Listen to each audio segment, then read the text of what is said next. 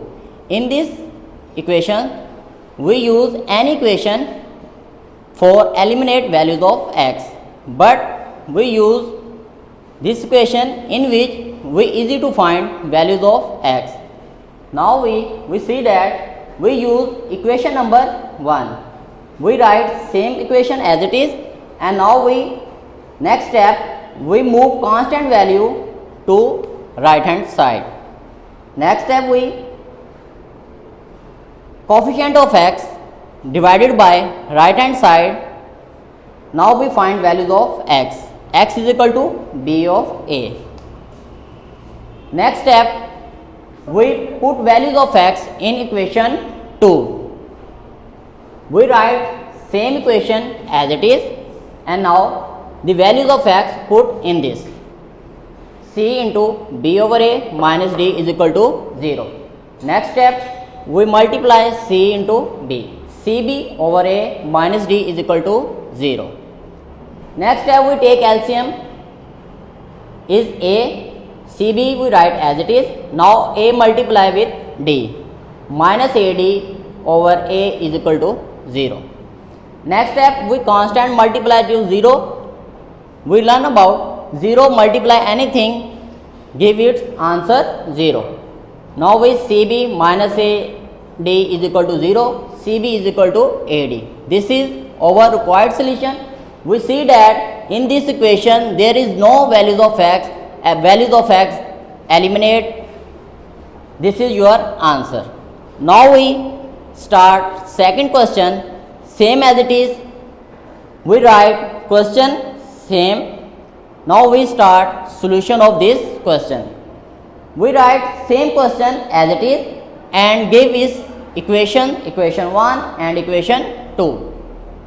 Let us we discuss about in this method we use any of equation 1 and equation 2 for eliminate values of x. But dear student, we use this equation which is we find easy to find values of x. We see that we use equation number of 2. Using equation of 2, we write same equation as it is. We discuss about this.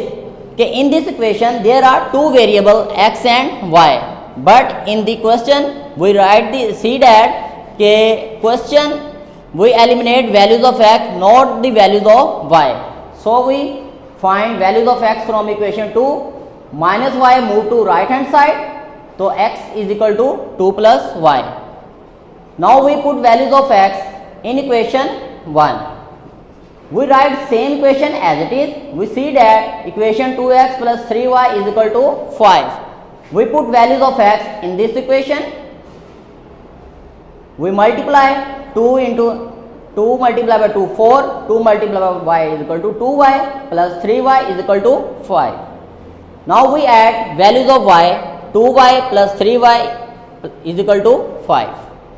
Now we move constant to right hand side. 5 minus 4, this is 1. Now we multiply divided by values of coefficient of y to right hand side. So we see that y is equal to 1 over 5.